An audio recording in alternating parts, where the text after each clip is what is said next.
자, 여러분, 이거 한번 보십시오. 커피 원가가 120원이라고.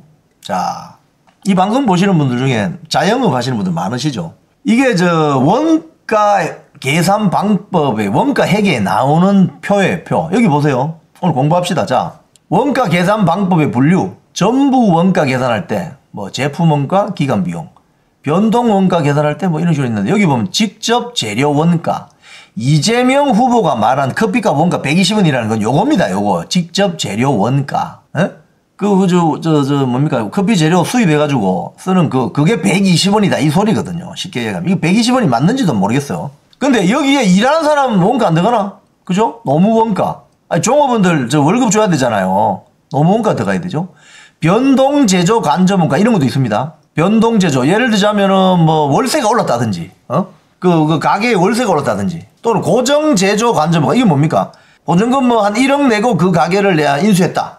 또는 인테리어 공사하는데 한 1억 들어갔다. 이런 게 고정 제조 간접 원가죠. 그럼 그 1억 원, 2억 원, 합친 2억 원은 장기적으로 커피 값에 녹여서 가격에 반영하는 수밖에 없다 이겁니다. 또 이거 판매하는데 또 뭐 이 종이컵 사야 되잖아요. 뭐 이 컵도 사야 되고. 그리고 뭐 설거지 하려면 뭐 이 기계도 넣어야 되고 뭐 이런 거 있지 않습니까? 그런데 어떻게 커피 원가가 120원밖에 안 하냐고. 이런 무식한, 아우 정말 이거. 이럴 때 우리가 무식하다는 소리 하잖아요. 어떻게 이렇게 무지해? 어떻게 커피 원가가 120원밖에 안 된다는 말이야 지금. 아이고 머리야. 커피 한 잔에 8,000원. 예를 들자면 서울의 커피 한 잔이 10,000원이다. 그럼 저기 비수도권 지역의 어떤 지방에 소도시의 커피는 그럼 10,000원 하면 됩니까 안 됩니까? 안 되지. 거기는 한 6,000원 정도 한다 칩시다. 예를 들자면. 왜? 커피 재료는 120원으로 똑같더라도 종업원들의 임금이나 또는 거기에 전세 보증금이나 또는 월세라든지 이런 게 서울보다는 낮을 거잖아요. 그러면 커피값이 싸지는 거죠. 그죠? 서울은 사람이 많이 붐비고 또 전세 보증금이나 월세가 더 비쌀 거 아닙니까? 그렇기 때문에 커피값이 비싸지는 거예요. 그런 걸 다 반영해서 판매하는 사람들은 요 정도 가격을 반영하면 내가 월세 보증금 정도는 조금 월세비는 좀 이상으로 월세비 이상으로 벌어야 돈 벌 거 아닙니까? 저런 식으로 이야기하게 되면 원가 120원이다. 커피 원가 120원이다. 저런 식으로 이야기할 것 같으면 대한민국 자영업자 다 죽으라는 소리예요, 저게. 그럼 그 다음에 나타나는 게 뭐다? 공산주의식 쿠폰 경제가 나타납니다. 무슨 사랑 상품권. 그래서 이 말을 잘못해가지고 이게 전라북도 군산 가서 뭐 발언을 했대요. 군산 가서 발언해가지고 난리가 났습니다, 지금. 여기 보면 연합뉴스 보도. 김문수 후보가 아니 이재명 후보 커피 원가 120원 발언 자영업자 현실 너무 모르는 거 아니야? 자영업자를 마치 악덕 사업자로 보는 이런 시각, 이런 사람이 대통령 되면 어떻게 되겠습니까, 여러분? 장사해서 돈 조금만 벌면 어떻게 한다? 세금을 떼려버린다는 거예요. 왜? 돈을 버는 것 행위 자체를 악행으로 보기 때문에. 내가 사업을 해서 부가가치를 더 내고 일자리를 더 내어서 경제를 살리고 대한민국 경제를 살찌운다는 생각이 아니라 돈을 버는 행위 자체를 이건 나쁜 짓이다 라고 보기 때문에 이런 마인드가 나오는 거예요. 공산주의자, 사회주의자들은 돈 버는 자체를 자본가 저 나쁜 놈들이야. 우리를 막 나쁘게 해. 이러기 때문에 국가 계획 경제가 들어가고 집단 농장 만들고 해가지고 완전히 경제를 폭망시켜 버리잖아요. 그래서 소비에트가 망한 거 아닙니까? 중국 공산당이 아직까지 살아있는 이유는 정치는 공산당인데 경제는 좀 자본주의처럼 해서 살짝 풀어준 거예요.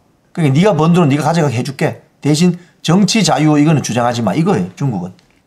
그래서 살아남은 거예요, 아직까지. 그런데 지금도 뭐 장기적으로 이제 문제가 생기겠지만 이 120원, 이 커피 원가 120원 발언은 그야말로 전국에 있는 소상공인을 폭리업자로 매도하는 것이다. 소상공인들 경제가 도대체 어떻게 돌아가는지를 알긴 아나 이 사람이 지금. 오늘 그래서 경제 토론에서 박살이 난 겁니다. 이 내용을 보면 8,000원짜리 커피 원가는 120원이다. 소상공인을 악덕 폭리 사업자로 매도하냐. 자영업자가 지금 모인 커뮤니티에 난리가 났답니다. 지금 여러분. 원두값이 얼마나 올랐는지도 모르고 하는 소리다 저거. 여기 보면 보세요. 일반적인 커피숍 등 자영업자의 비용 구조는 인건비, 임대료가 가장 큰 비중을 차지합니다. 뭐냐 이거죠 이거. 인건비가 뭡니까? 직접 노무원가, 그리고 임대료. 임대료는 뭐죠, 여러분? 고정제조 간접원가 아닙니까? 그러면 여기서 뭐라고 주장하느냐? 이재명 후보. 인건비하고 임대료 누가 올렸냐고 결국 문재인이가 올렸잖아. 문재인이가. 에? 시급 올리고 또 부동산 가격 인상시키고 그다음 문재인이가 한 거네. 그 후폭풍이 지금 고스란히 원가에 반영이 된 거예요. 원가에. 그 이야기를 하지 않고 이런 무지막지한 소리를 하면 돼요?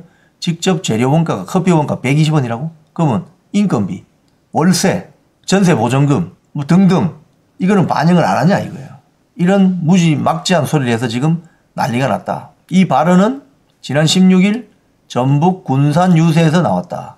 이재명 후보는 제가 경기지사 할 때 칭찬받은 일 중 하나는 계곡에서 불법형을 싹 없앤 일인데 계곡 상인들을 설득했던 과정을 설명하면서 닭 5만 원 받으면서 땀 삐질삐질 흘려 1시간 동안 고아서 팔아봐야 3만 원밖에 남지 않냐. 커피 한 잔은 8,000원, 10,000원을 받을 수 있는데 내가 알아보니까 원가가 120원이더라. 이렇게 이야기했다는 거예요. 참 의의가 없는 발언입니다. 그래서 여러분 국가 지도자가 되는 사람은요. 너무 강론까지 이렇게 알려면 시간이 많이 걸리고 하니까 힘드니까 총론을 알고 있어야 됩니다. 총론. 응? 가령 회계학의 기본이 되는 예를 들어 원가 회계. 기본을 알고 있어야 되잖아요. 그럼 자영업 하시는 분들은 그게 학문적으로 뭐 이렇게 아시는 것보다는 실무적으로 아시는 거잖아요. 내가 오늘 커피 한 잔 팔면 내가 몇 잔을 팔아야 내가 오늘 수지가 맞는다. 마진이 어느 지점에서 그걸 BP점이라고 하잖아요. 비용과 수익이 딱 일치되는 지점. 그래서 수익이 조금 더 나게 하는 그 기술이 바로 돈 버는 기술 아닙니까? 그죠? 그럼 뭐 내가 전세 보증금 월세 다 빼고 근로자들 임금 빼고 그래야 조금 돈 더 남아야 내 월급 좀 받더라도 그걸 계속 투자해서 공장을 확장하고 사업체를 더 늘리고 그래서 일자리가 더 늘어나고 이런 거 아니에요? 기본적으로. 자본주의 경제 원리를 저기 모르거나 아니면 몰상식하게 저런 소리를 하면은 국가 경제 어떻게 되겠습니까? 꽉 나는 거지 한마디로 국가 경제는. 이재명 후보 캠프 계시는 분들 이 방송 보시면 내일 그 원가 회계 책을 하나 사서 목차라도 좀 보시고 공부를 좀 시켜주시기 바랍니다. 이재명 후보에게. 왜냐하면 우리도 이 대한민국 대통령 후보로 나오는 분들 좀 수준을 높여야 되지 않겠습니까? 이재명 후보님 좀 수준을 좀 높여주세요. 원가 회계 개념에서 좀 이해를 하시기 바랍니다.